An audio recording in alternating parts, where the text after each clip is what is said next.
قاسم محمد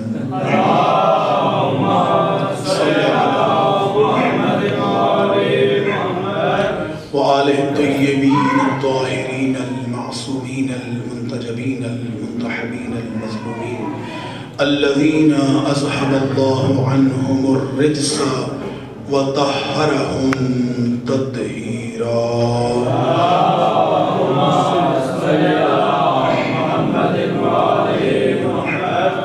ولعنة الله على أعدائهم أجمعين من يوم عذابتهم إلى قيام يوم الدين. أما بعد فقد قال الله الحكيم في كتابه المتين وفرقان الحميد وقوله الحق. بسم الله الرحمن الرحيم. يا أيها الذين آمنوا اصبروا والصابروا والرابطوا واتقوا الله لعلكم تفلحون. صلوات پڑھتے ہیں محمد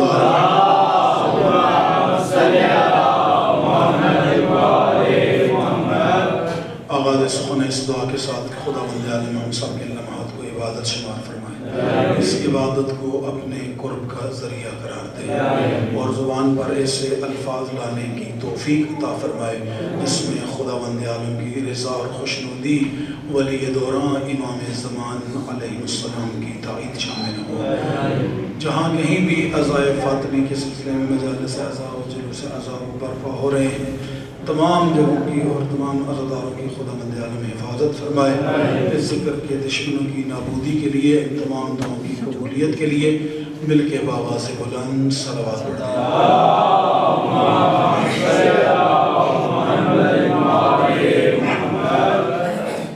سورہ مبارکہ آل عمران کی آخری آیت مسلسل آپ کے سامنے تلاوت کی جا رہی ہے، جس آیت مجیدہ میں خدا بند عالم ایک کامیاب مومن کی 4 صفات بیان کرتا ہے. ارشاد خدا بند عالم ہے بسم اللہ الرحمن الرحیم. یا ایھا الذین آمنوا اصبروا، اے ایمان والو صبر کرو، والصابروا ڈٹ جاؤ، والرابطوا رابطوں کو مضبوط کرو، واتقوا اللہ پھر اللہ سے ڈرتے رہو، لعلکم شاید تفلحون تم کامیاب ہو جاؤ. اس آیت مجیدہ کی روشنی میں ہم سورہ سیدہ کے حوالے سے گفتگو کر رہے ہیں. جناب سیدہ کی جو تحریک تھی، اس تحریک میں کیا کیا عناصر بی بی نے شامل کیے جو قیامت تک وہ تحریک اتنی مؤثر ہو گئی کہ آج تک 1400 سال سے مسلسل جب بھی جناب سیدہ کا ذکر ہوتا ہے، جب بھی جناب سیدہ کی تحریک کی بات ہوتی ہے تو خود بخود معاشرے کے اندر ایک تحرک پیدا ہوتا ہے. لوگوں کی قلوب جناب سیدہ کی طرف متوجہ ہوتے ہیں. لوگ سوچنے پہ مجبور ہوتے ہیں کہ آخر اتنی عزت و عظمت و رفت والی بی بی، ان کے ساتھ یہ کیا ماجرا ہوا کہ اس مقام تک بات، اس حد تک بات آگے چلی گئی. بی بی کی عظمت کے حوالے سے اگر میں جملہ کہوں، میں ایک جملے میں بی بی کی عظمت کو بیان کر سکتا ہوں کہ جو انسان اپنی معرفت حاصل نہیں کر سکتا وہ کبھی بھی سیدہ کی معرفت حاصل نہیں کر سکتا. یہ بہت تھوڑا سا گہرا جملہ ہے، تھوڑی سی توجہ طلب جملہ ہے. جب تک اس جملے کی گہرائی میں جا کر آپ نہیں سوچیں گے اس وقت تک یہ جملہ سمجھ نہیں آئے گا. یعنی انسان، جو بندہ اپنے آپ کو ہی نہیں پہچانتا، جسے اپنے آپ کا ہی تعارف نہیں ہوا، اسے سیدہ کا عرفان کیا ہوگا؟ یعنی کبھی انسان اس اینگل سے سوچے نا انسان کہ آج کا انسان اگر کسی کو 10 روپے دے تو جب تک اس کے 10 روپوں کا شکریہ ادا نہ کیا جائے اس وقت تک اس کے دل کو تسکین نہیں ملتی. یہ اگر کسی کو ایک وقت کھانا کھلا دے اور جس کو کھانا کھلایا ہے وہ اگر اس سے منہ پھیر کے چلا جائے تو یہ انسان جو بے سکونی کے عالم میں چلا جاتا ہے، یار کیسا انسان ناشکرا انسان ہے، میں نے اسے کھانا کھلایا اور اس نے میرے شکریہ بھی ادا نہیں کیا. شکریہ تو چھوڑو، اس نے مجھے سلام کرنا بھی گوارا نہیں کیا.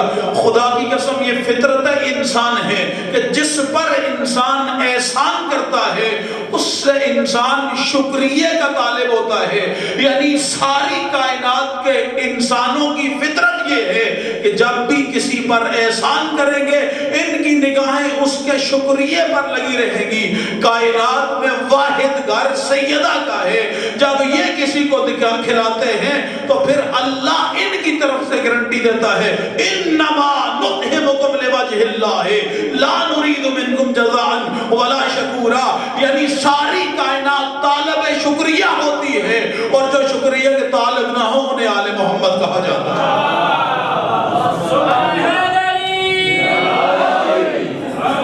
ساری کائنات طالب شکر ہے، لیکن جو شکریہ کے طالب نہیں ہیں وہ آل محمد کی ذوات مقدسہ ہے، اور ان کی میں سے مرکز و محور ذات کا نام ذات سیدہ ہے۔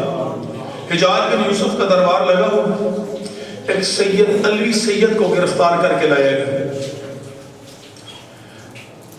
لا کے جب اس کے دربار میں کھڑا کیا تو اس نے حجاج کے متعلق مجھے بتانے کی ضرورت نہیں ہے کہ وہ کس طرح کا وحشی اور جلاد انسان تھا، نہیں، جملہ کل آبا افتاب جوادی صاحب نے ایک جملہ کہا تھا، میں انہی کے جملے کے ساتھ اس جملے کو ملاتا ہوں کہ آل محمد کے جتنے بھی دشمن تھے وہ سارے وحشی اور جلاد ہی تھے۔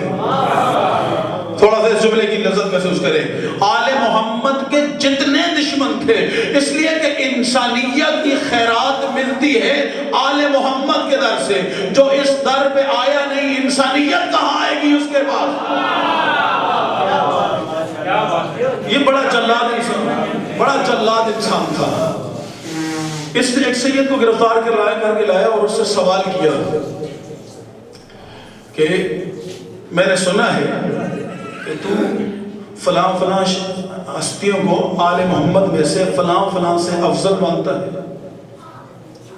سید کو گرفتار کر کے لایا حجاج بن یوسف، سوال کیا کیا کہ میں نے سنا ہے کہ تو فلاں کو فلاں سے افضل مانتا ہے۔ اس سید نے اس کے دربار میں کھڑے ہو کر کہا کہ تو نے صحیح سنا ہے میرے متعلق۔ سید اس کو مخاطب کر کے آنکھوں میں آنکھیں ڈال کے کہتا ہے کہ تو نے جو کچھ میرے متعلق سنا ہے وہ صحیح سنا ہے، لیکن کم سنا ہے۔ میں فلاں سے ان کو افضل نہیں مانتا، میں سارے نبیوں سے ان کو افضل مانتا ہوں۔ جاگ رہے ہیں؟ تھوڑا سا جاگیے۔ میں فلاں سے ان کو افضل نہیں مانتا، میں تو سارے نبیوں سے ان کو افضل مانتا ہوں سوائے رسول خدا کی۔ کہا اچھا تیرے پاس کوئی دلیل ہے؟ اس نے کہا تو جو فلاں کی بات کرتا ہے نا، تو مجھے اس ایک آیت کا جواب دے دے، قُلْ لَا أَسْأَلُكُمْ عَلَيْهِ أَجْرًا إِلَّا الْمَوَدَّةَ فِي الْقُرْبَى، اس میں محبت واجب کن کی ہے اور کن پر واجب ہے؟ حجاج بن یوسف کا دربار ہے، جلاد تلوار لیے ہاتھ میں کھڑا ہے، سید علوی کو دربار میں کھڑا کیا ہوا ہے۔ اس نے حجاج کو جو اس نے سوال کیا تھا، اس حجاج کے سوال کے جواب میں سوال کیا، کہا آیت مودت جو ہے یہ کن کی مودت کو واجب کرتی ہے اور کن پر واجب کرتی ہے؟ اس نے کہا کہ آیت مودی جو تمہاری مراد ہے میں وہ نہیں مانتا۔ اس نے کہا میری مراد سے کیا مطلب ہے؟ کہا تم یہ کہتے ہو کہ اس سے مراد علی و زہرا و حسن و حسین ہے۔ اس نے کہا نہیں تیری مراد کیا ہے؟ اس نے کہا نہیں میری مراد اس سے رسول کے سارے رشتہ دار ہیں۔ خدا کی قسم وہ اتنا حاضر دماغ تھا سید زادہ، اس نے جیسے ہی حجاج نے کہا نا اس سے مراد نبی کے سارے رشتہ دار ہیں، اس نے مسکرا کر کہا پھر تو نبی کا رشتہ دار ابو لہب بھی ہے۔ پتہ نہیں میں خدا کے نہیں سمجھا پاؤں۔ کہا پھر تو نبی کا رشتہ دار تو ابو لہب بھی ہے۔ اس نے کہا نہیں مسلمان رشتہ داروں کی بات کر رہا ہوں میں، مسلمان رشتہ داروں کی، غیر مسلم نہیں۔ ابو لہب تو مسلمان ہی نہیں ہوا تھا۔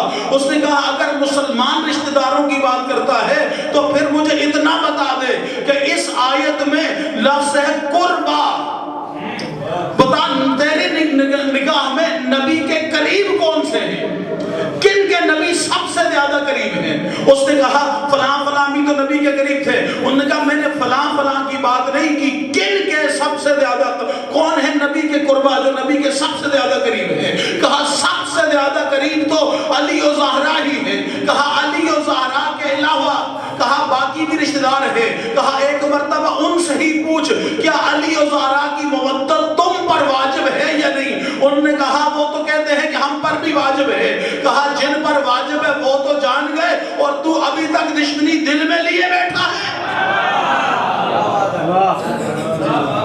یہ آل محمد کا در ہے، آل محمد کا گھر ہے. اس در کی عظمت رفت، یعنی پہلے جس بندے کو اپنی ذات کی معرفت نہیں ہے وہ کبھی بھی، جو اپنے آپ کو نہیں پہچانتا، میں کون ہوں، کہاں سے آیا ہوں، میری خلقت کیا ہے، میں کس ماحول میں پلا بڑا ہوں، وہ شخص کبھی بھی آل محمد کے گھر کی معرفت حاصل نہیں کر سکتا. روایت میں کہ ایک مرتبہ ام ایمن حج کے لیے جا رہی تھی. ام ایمن کون تھی؟ کنیز تھی نا رسول پاک کی، اور یہ واحد کنیز ہے جو سیدہ کی گواہی دینے کے لیے گئی تھی. یہ واحد کنیز ہے جو سیدہ کی گواہی دینے کے لیے گئی تھی. اور کیونکہ جناب سیدہ ان کو لے کر گئی تھی، جبکہ جناب سیدہ اپنے علم باطن سے یہ بھی جانتی تھی کہ علی کی گواہی قبول نہیں، حسن حسین کی گواہی قبول نہیں، تو اس کنیز کی گواہی کون قبول کرے گا. لیکن سیدہ یہ جانتی تھی کہ وہ اپنے دعوے میں میرے بابا سے جھوٹی حدیث منسوب کریں گے. وہ حدیث کیا ہے؟ نحن معاشر الانبیاء ہے لا نرث ولا نورث انا ترکناہ صدقہ. انہوں نے یہی حدیث پیش کی تھی کہ انبیاء کا کوئی وارث نہیں ہوتا، اور ام ایمن وہ کنیز تھی جو جناب عبداللہ کی کنیز تھی، وراثت میں رسول اللہ کو ملی تھی، اور رسول اللہ نے وراثت میں بیٹی کو دی تھی. خدا کرے ذرا جملے کو سمجھیے گا. ام ایمن وہ کنیز ہے جو رسول خدا کو وراثت میں ملی تھی، اور انہوں نے وراثت میں ہی اپنی بیٹی کو دی تھی. اور جب انہوں نے کہا ہوگا نا کہ نبیوں کا کوئی وارث نہیں ہوتا، تو بی بی ثبوت ساتھ لے کر گئی تھی. میرے بابا نے باپ سے میراث پائی بھی ہے میں نے، اور میرے بابا نے باپ سے میراث پائی بھی ہے، اور مجھے میراث منتقل بھی کی ہے. یہ وہ کنیز ہے، یہ وہ کنیز ہے. ایک مرتبہ جناب سیدہ کی شہادت کے بعد حج قصد حج کیا، سفر حج کے لیے پیدل چلی، ضعیف تھی، راستے میں پیاس لگ گئی. جب پیاس لگی لڑہال ہو گئی. ایک مرتبہ دست دعا بلند کیے، جو الفاظ ہیں دعا کے وہ ذرا سماعت فرمائیے گا. دست دعا بلند کیے، پروردگار تو جانتا ہے کہ میں سیدہ کی کنیز ہوں. جو دعا کے الفاظ ہیں، مفہوم دعا کا ہے، حدیث کا ہے، اور الفاظ میرے اپنے ہیں. بی بی نے دعا کے لحاظ رکھا جناب ام ایمن نے، اور کہتی ہیں کہ پروردگار تو جانتا ہے کہ میں جناب سیدہ کی کنیز ہوں. میں نے جتنا عرصہ بی بی کی خدمت کی ہے، آج میں تیرے گھر کی زائرہ بن کے تیرے گھر کی طرف رخت سفر باندھے ہوئے ہوں، اور میں پیاسی ہوں اور میری جان جانے والی ہے. پروردگار جس بی بی کی میں خدمت گزار ہوں، تجھے اسی بی بی کا واسطہ میری اس مشکل کو آسان فرما. ابھی دعا کے لفظ مکمل نہیں ہوئے تھے، ابھی دعا کے لفظ مکمل نہیں ہوئے تھے، آسمان سے پانی اترا، جام پانی کا اترا، جناب ام ایمن نے پیا. اس کے بعد روایت کہتی ہے 6 سال تک زندہ رہی، نہ کبھی پھر پیاس لگی، نہ پھر کبھی جناب ام ایمن کو کبھی پیاس لگی، نہ کبھی بھوک لگی. تو پھر امت مسلمہ کے لیے کیا سبق نہیں ہے کہ جو ان کے وسیلے سے دعا کر دے، اگر اللہ ان پر یہ فضل کرتا ہے تو جن کا وسیلہ دیا وہ خود کیسے عظمت والے ہوں گے.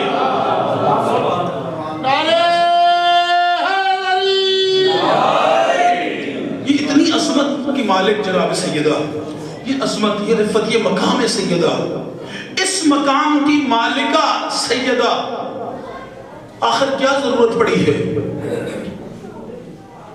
کہ جناب سیدہ ایک تحریک کا آغاز کرتی ہے. کل جہاں سے گفتگو چھوڑی تھی بالکل متصل کر کے، لمبی گفتگو نہیں کرنی تاکہ انشاءاللہ بس آگے صاحب پہنچے گے میں مطلب چھوڑ دوں گا. کیا ضرورت تھی جناب سیدہ کی؟ ضرورت میں نے پہلے دن بیان کی. اس کے بعد اس ضرورت کے لیے جو سب سے اہم چیز تھی، کسی بھی تحریک کو شروع کرنے کے لیے اس کے حوالے سے تدبر و تحقل کرنا، اس کے نقصانات اور فوائد کے متعلق کام شروع کرنے سے پہلے سوچنا.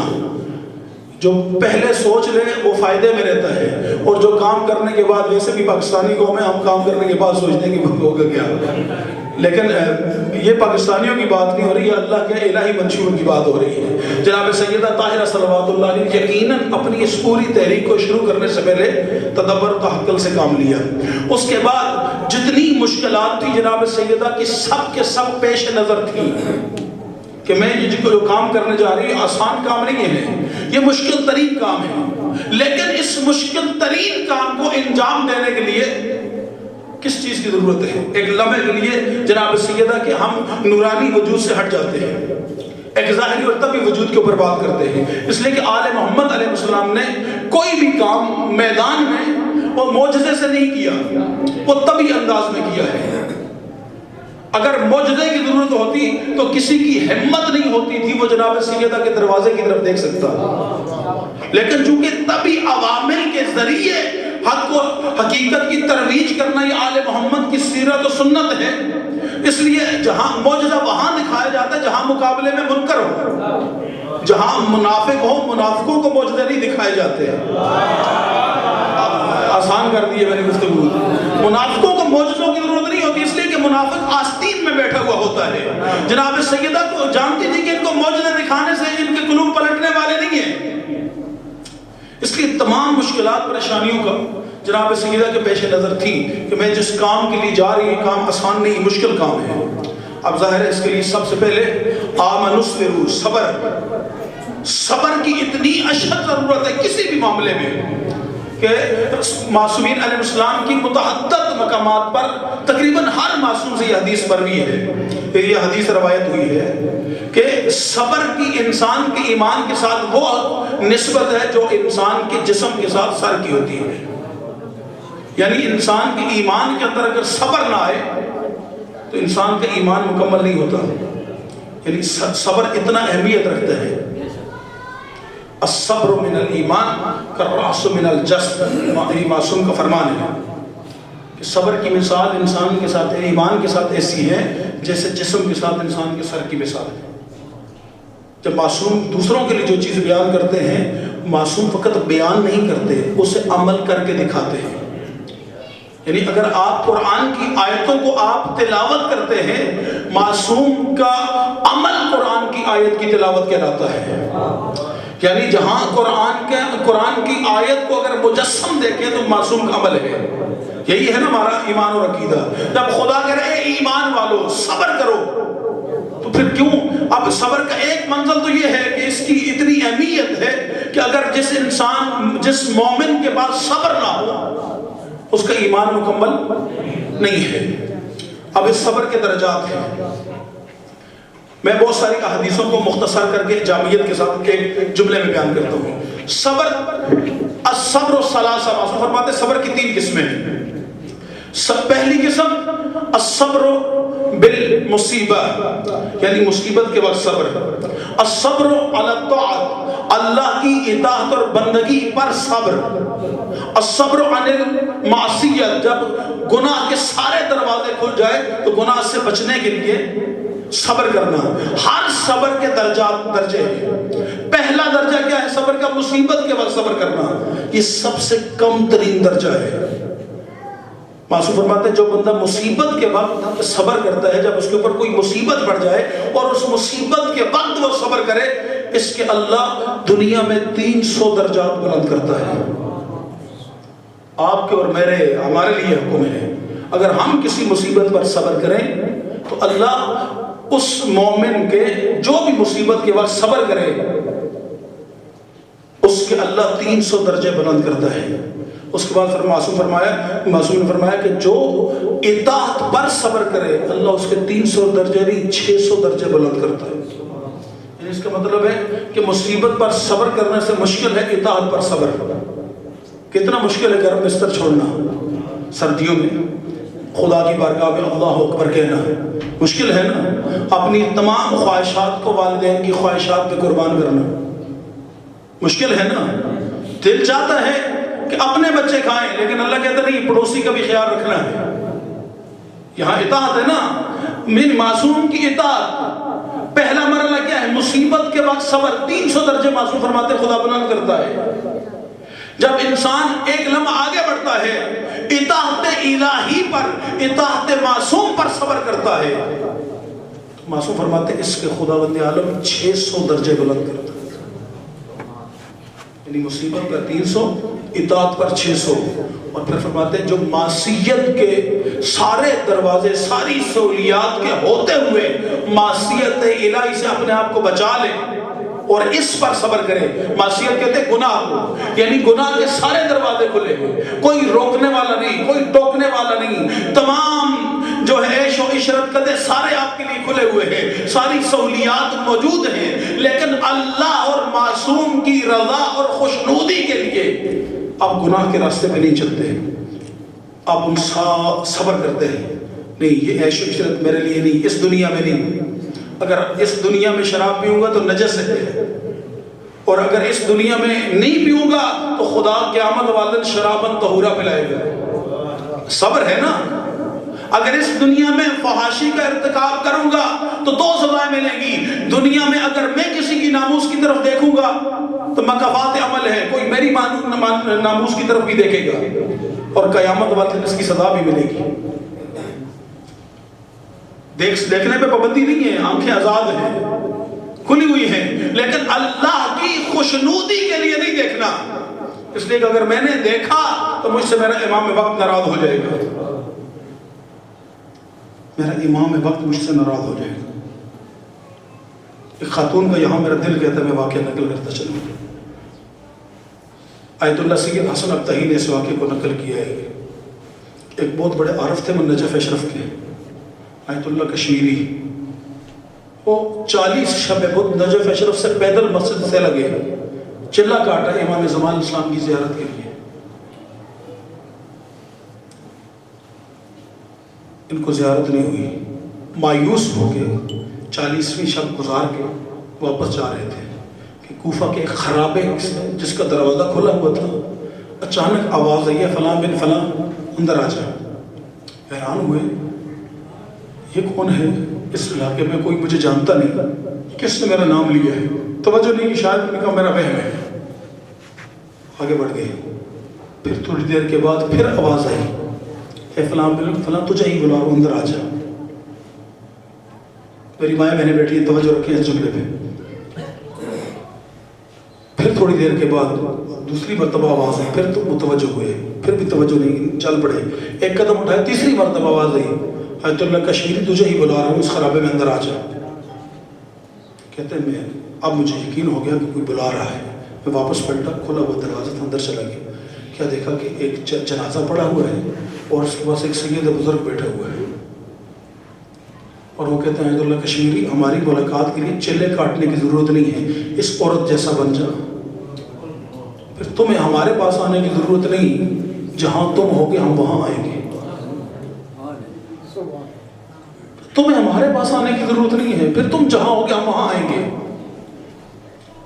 یہ کہتے ہیں کہ مولا میں 40 شب آپ کے انتظار میں. انہوں نے کہا کہ مجھ سے یہ پوچھ کہ میں اس کے جنازے پہ کیوں آیا ہوں. کہا مولا کیوں آپ اس خاتون کے جنازے میں آئے ہیں؟ کہا اس خاتون نے جب سے اسے میری معرفت ہوئی ہے 12 سال اپنے گھر کے دروازے سے باہر اس لیے قدم نہیں رکھا کہ ناگاہ میری نگاہ کسی غیر محرم پر پڑے اور میں اپنے امام کی زیارت سے محروم ہو جاؤں. میں اپنے زمانے کے امام کی زیارت سے معروم ہو جاؤں، فقط میری رضا کے لیے اس نے 12 سال اپنی چار دیواری سے قدم باہر نہیں رکھا.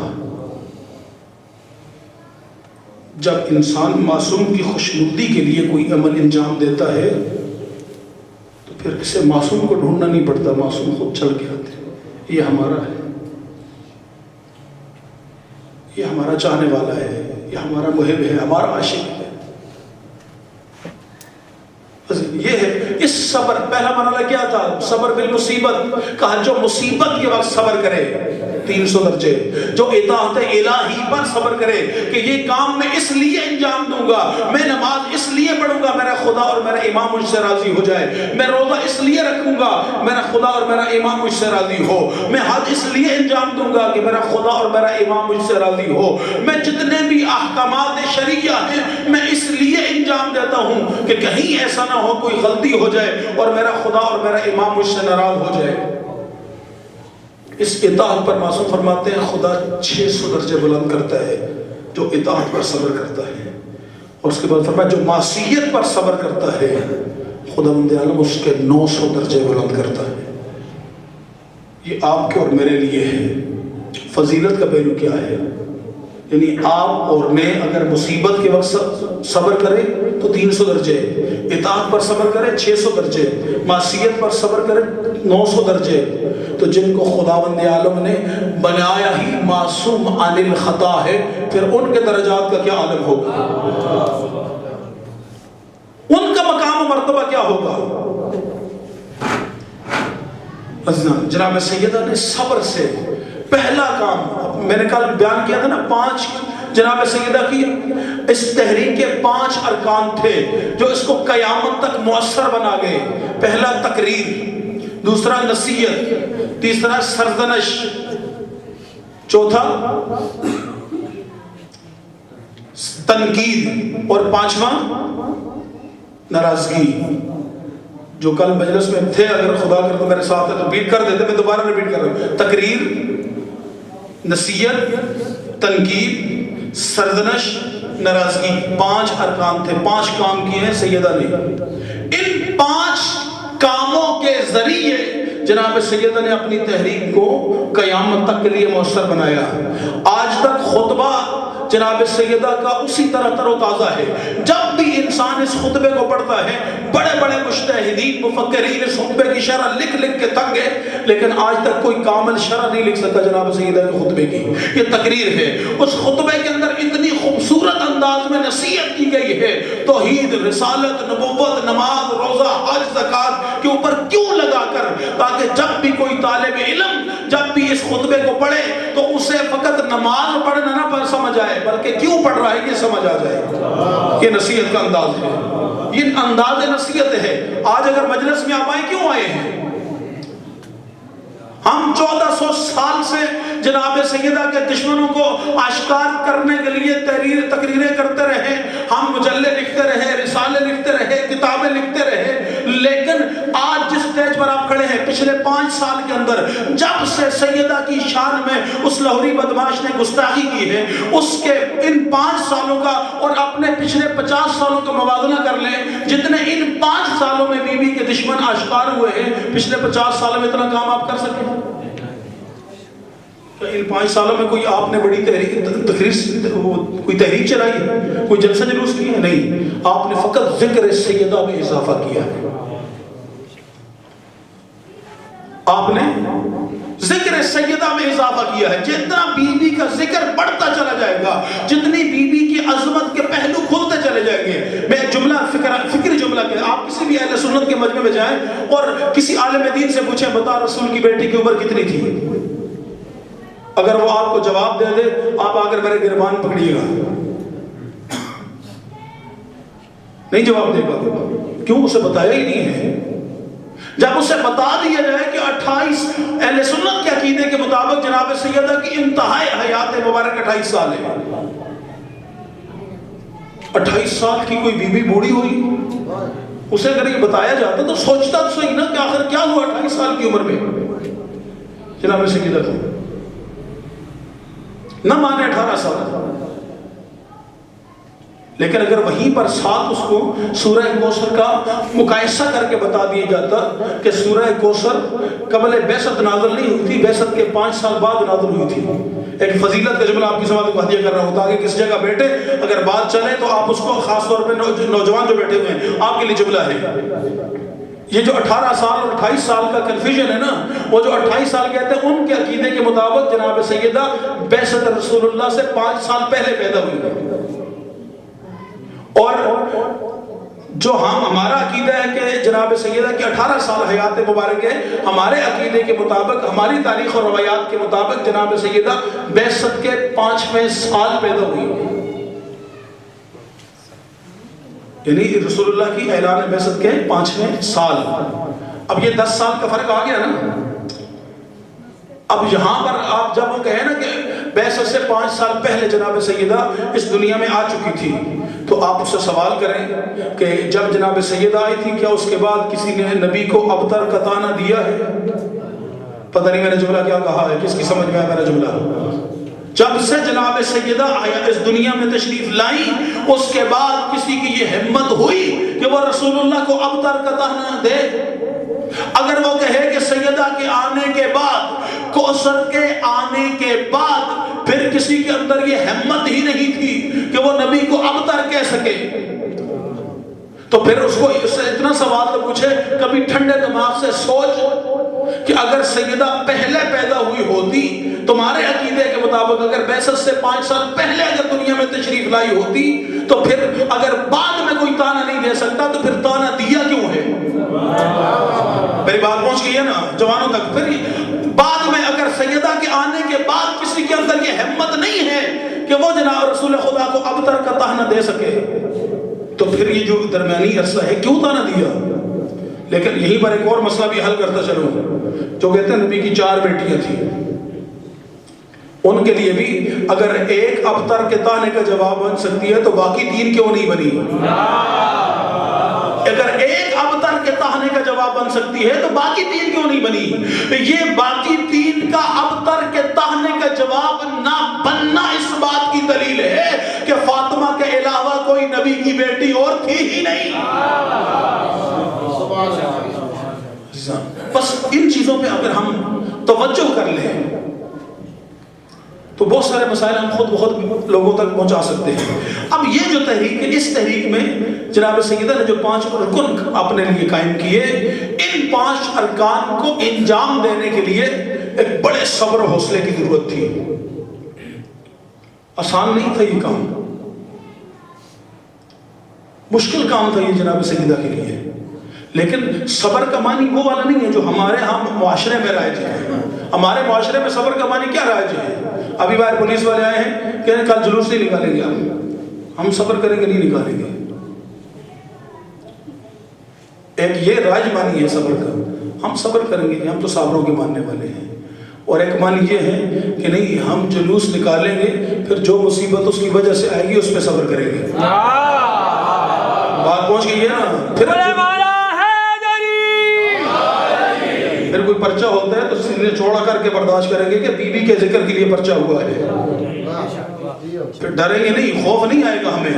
جیل ہوتی ہے تو آل محمد کے نام پر اگر جیل ہوتی ہے تو جن کی قیدوں پہ ساری زندگی روتے رہے، کیا ان کے لیے ایک رات نہیں گزار سکتے؟ ڈر نہیں ہے، گھبرانے کی ضرورت نہیں ہے۔ جو ہمارا آئینی اور قانونی حق ہے اس میں کیوں ڈرے ہم، کیوں گھبرائے ہم؟ اور یہ کسی کی میراث بھی نہیں ہے، اس میراث کا حقیقی وارث امام زمان ہے۔ اگر انسان کا ایمان اور عقیدہ ہے تو پھر اسے خوف کھانے کی ضرورت نہیں ہے۔ جب وارث موجود ہے تو پھر یقین کر لیں ہم لاوارث تو نہیں ہے کہ کوئی ہمیں نگل لے گا۔ عزیزان، لیکن صبر کا معنی سیدہ بہتر جانتی تھی، اور اس صبر کے لیے سیدہ کی، اگر میں نے جملہ کہا تھا نا کہ اگر ظاہری حیات مبارک کو بھی اگر ہم اس کو ایک لمحے کے لیے نورانیت کو سائڈ پہ کر دیں، اگر جو جناب سیدہ کا تربیتی پروسیس ہے اس تربیتی پروسیس کو بھی اگر ہم دیکھ لیں تو ہر قدم پر سیدہ کی تربیت اس انداز میں ہوئی ہے کہ جناب سیدہ ہر قدم پر صابرہ ہی نہیں بلکہ شاکرہ بھی نظر آتی ہے۔ مثلا اگر پہلے جو 10 سال 9 سال اپنے بابا کے گھر گزارے ہیں، کیسے گزارے ہیں؟ ہر روز کبھی رسول خدا کا ساتھ زخمی ہے، کبھی جسم سے خون بہ رہا ہے، کبھی پاؤں زخمی ہے، کبھی جسم کے اوپر دشمن نجاست پھینکتے ہیں۔ اب آپ کی اور میری بیٹی ہوتی تو کیا کرتی؟ بابا اللہ کا واسطہ یہ ظالم ہے، باہر نہیں نکلنا۔ ایک دن بھی سیدہ نے یہ نہیں کہا اپنے بابا کو نہ نکلنا، بلکہ رسول خدا کی اس انداز میں خدمت کی۔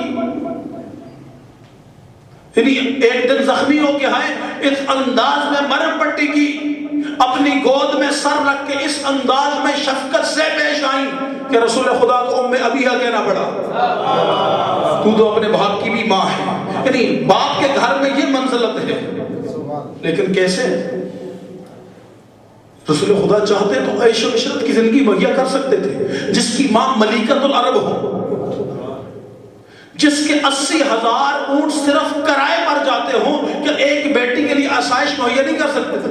کر سکتے تھے. لیکن چونکہ انہوں نے قیامت تک اسوہ حسنہ بننا ہے، نمونہ عمل بننا ہے. جب نمونہ عمل بننا ہے تو پھر توجہ رکھنی ہے کہ ایسی تربیت ہو تاکہ ہر قیامت تک آنے والا عاشق جب اس کے سامنے زندگی کا کوئی چیلنج آئے تو اس کے لیے نمونہ ہو. اگر باپ کے گھر کوئی مصیبت آئے تو فاطمہ پھر بھی نمونہ نظر آئے. اگر شوہر کے گھر مصیبت آئے، آج ایک میک اپ کا سامان اگر بیٹی کو اگر گھر میں، شوہر کے گھر میں بر وقت مہیا نہ ہونا، طلاق ہو جاتی ہے. جس معاشرے سے ہم گزر رہے ہیں، سیدہ کے گھر میں 3 دن فاقے ہوتے تھے. کبھی جناب سیدہ نے حرف شکایت زبان پر نہیں لایا.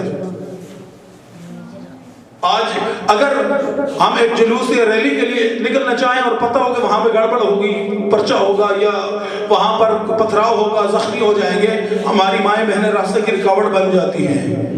لیکن سیدہ ایسا نہیں کرتی تھی. جب سے علی کے گھر میں آئی، علی مجاہد راہ خدا تھے. ہر جنگ میں 86 جنگوں میں علی نے شرکت کی. ہر جنگ میں جاتے وقت علی کے ہاتھ میں سیدہ نے تلوار پکڑائی ہے، اور واپسی پر اس خون آلود تلوار کو جناب سیدہ نے خود صاف کیا ہے. اور اگر جنگ احد کی روایات آپ اٹھا کر دیکھیں، جنگ احد اور جنگ خندق کی، تو مولا کائنات کے جسم اطہر پر 100 سے زیادہ زخم تھے. ان زخموں کی مرہم پٹی جناب سیدہ نے کی. جنگ احد میں 100 زخم مولا کائنات کے جسم اطہر پر لگے، جناب سیدہ نے مرہم پٹی کی. ابھی زخم ٹھیک نہیں ہوئے تھے کہ احد کا مرگ آ گیا. سیدہ نے نہیں کہا بابا ابھی تو میرا شوہر، پہلے زخم بھی ٹھیک نہیں ہوئے. پھر تلوار ہاتھ میں پکڑائی جائیے، آپ راہ خدا کے مجاہد ہیں. یہ تربیتی پروسیس تھا سیدہ. آج ہم اپنی اولاد کو سختی پہلے دکھاتے نہیں ہیں. ایک چاہیں کہ کیسے بیٹی کا گھر آباد ہو، میری بیٹی کا گھر خوش اسلوبی کے ساتھ کیسے آباد ہو سکتا ہے؟ میں نے تو کبھی اسے گرمی سردی سے گزارا ہی نہیں ہے. میں نے تو کبھی اسے سکھایا ہی نہیں ہے کہ ناجائز فرمائشیں سے گھر اجڑتے ہیں. میں نے تو اسے سکھایا ہی نہیں ہے کہ مشکل حالات میں قناعت میں کیسے گزارا کیا جاتا ہے. اسوہ اور رول ماڈل تمہارے لیے انڈین ایکٹر نہیں ہیں، پاکستانی ڈرامے نہیں ہیں. تمہارے لیے اسوہ اور رول ماڈل جناب سیدہ کا اسوہ ہے. تمہارے لیے رول ماڈل جناب زینب علیہ صلوات اللہ علیہ کا اسوہ حسن ہے. میں نے کبھی بیٹی کو بتایا نہیں ہے. اور پھر جب اجڑ کے آتی ہے، پھر خاندانوں میں تفریق بڑھتی ہے. سیکھا نہیں ہم نے جناب سیدہ سے. یہ ایک پروسیس ہے جناب سیدہ کا. یہ اتنی طویل حالات سے گزرتے ہوئے سیدہ نے ہر پل ہر لمحہ صبر کیا، اور پھر اس صبر کی معراج جناب سیدہ نے اپنی تحریک میں پیش کی. صبر کی معراج. ایک صلوات پڑھتے محمد علیہ. بس مسائل آوازہ پڑھیں گے. میں جہاں سے کل چھوڑا تھا اپنی نوکری مکمل کرنے کے لیے، 2 جملے وہیں سے اس روایت کے آگے مکمل کرتا ہوں. کل کہاں سے چھوڑا تھا میں نے جملہ؟ جناب سیدہ کے دروازے پہ بدماشوں کی بھیڑ آ گئی. جب بھیڑ آ گئی، دروازے کو دھکا دیا، آدھا دروازہ کھلا. ایک شکی نے آدھے دروازے سے ہاتھ اندر کر کے سیدہ کو تازیانہ مارا. دروازے پہ آگ لگی. در اور دیوار کے درمیان رسول کی بیٹی پس گئی. میرا پڑھنا بڑا آسان ہے، آپ کا سننا بڑا آسان ہے. کبھی کسی گھر میں اکثر کہا کرتا ہوں، کسی گھر میں اگر جاؤ نا، میاں بیوی کے درمیان کوئی مسئلہ اگر ہو جائے نا، شوہر اگر بیوی کو ڈانٹ دے اور بچے گھر میں چھوٹے ہوں تو وہ ماں کے ساتھ لپٹ جاتے ہیں. آپ نے یہ منظر دیکھا ہوگا. جناب سیدہ کے سب سے بڑے بیٹے حسن تھے جن کی حیات 7 سال تھی. حسین 6 سال کے تھے، زینب 4 سال کی تھی، کلثوم 2.5 سال کی تھی. مجھے انصاف سے مسلمانوں اتنا بتا دو، جب سیدہ کو تازیانہ لگا ہوگا، زینب بھی ایک طرف سے لپٹی ہوگی، کلثوم دوسری طرف سے لپٹی ہوگی. اگر بات تازیانے پہ رک جاتی، خدا کی قسم ہم پھر بھی نہ روتے. بات تازیانے سے ایک قدم آگے بڑھی، دروازہ ٹوٹا، ایک ملعون نے جناب سیدہ کے دائیں رخسار پہ تماچا مارا، پھر بائیں رخسار پہ تماچا مارا. جناب سیدہ کے در ٹوٹ کے زمین پہ گرے. بات یہاں پر بھی اگر ہوتی ہم پھر بھی نہ روتے. ابھی ان کا آتش آگ ٹھنڈی نہیں ہوئی تھی کہ ایک خدا اس پہ لعنت کرے. ایک ملعون نے تلوار نکالی اور اپنی تلوار کے دستے کو شکم عطر جناب سیدہ پہ مارا. اب میں کیسے پڑھوں آگے؟ میں سید ہوں. خدا تمہاری نمازوں پہ رحمت نازل کرے اور ان آنسوں کے بدلے خدا تمہیں امام زمان علیہ السلام کی زیارت کے قابل تمہاری آنکھوں کو بنا دے. جو عزاداروں بس سید و خاص طور پہ سادات کے لیے جب ماں کا جنازہ گھر سے اٹھتا ہے نا، بچے آرام سے نہیں بیٹھتے، بچوں کی چیخیں سنی جاتی ہیں.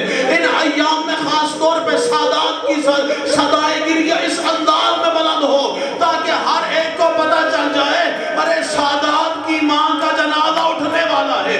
عزاداروں بس میں جملہ کہنا چاہ رہا ہوں، خدا کرے میں سمجھ پہنچا پاؤں آپ تک. عزاداروں اس کے بعد جناب سیدہ زمین پہ گری اور روتے ہوئے بس ایک جملہ کہا، یا فضہ تو خذینی، فضہ جلدی آ، میرا محسن شہید ہو گیا. اگلا جملہ سنو گے عزاداروں، اگلا جملہ سنو گے. بس اتنا کہنا تھا. روایت کے جملے یہ ہیں، ایک روایت کے کہ جناب سیدہ خشک کھا کے زمین میں گر گئی. اب سیدہ بے ہوش ہو گئی. اسی بے ہوشی کے عالم میں جناب سیدہ کے پاس سے ملعین آگے گزرے، علی کے گلے میں رسی ڈالی. میرا پڑھنا بڑا آسان ہے، اب میں کیسے مظلومیت علی بیان کروں. علی کے گلے میں رسی ڈالی. ایک ملعون علی کو آگے سے کھینچ رہا تھا، ایک ملعون علی کو پیچھے سے دھکا دے رہا تھا. عزاداروں بس اسی عالم میں جناب سیدہ کو غش سے ایک مرتبہ پھر واقع ہوا. علی کے سامنے سینہ سپر ہو گئی رسول کی بیٹی. اب علی کے دامن میں ہاتھ ڈالا، پھر آواز دی کن فل تازیانہ نکال. اب جو کن فل نے تازیانہ نکالا، ارے تازیانہ بطول کے ہاتھ پہ لگا. بطول کا ہاتھ علی کے دامن سے نکلا. آواز دی علی اللہ کے حوالے. علی لعنت اللہ علی قوم الظالمین.